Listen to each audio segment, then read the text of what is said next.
Humanitarna organizacija Dirhem evo već drugi put ovog mjeseca u saradnji sa OKC-om Atis organizuje podjelu brašna za najugroženije kategorije stanovništva u našem gradu. Imam dvoje djece, živim sam, u teškom stanju, nemam nikakvog primanja, ne radim, školujem djecu. Ukupno je podijeljeno 500 kg brašna, a primaoci pomoći su bili samohrane majke, civilni invalidi, demobilisani borci i slične kategorije. Zovem se Hadid Dimetar, imam troje djece, ne radim nigdje. Već duže vremena živim u teškom stanju, bez svog doma, nemam nigdje ništa.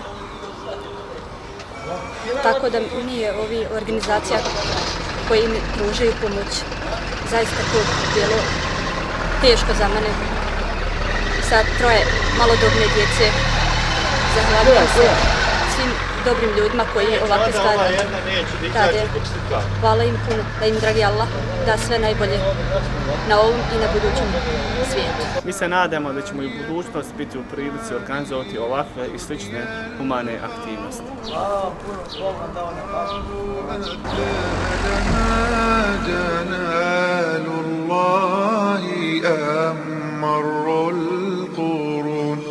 أتراه أذهلها جلال الله أم مر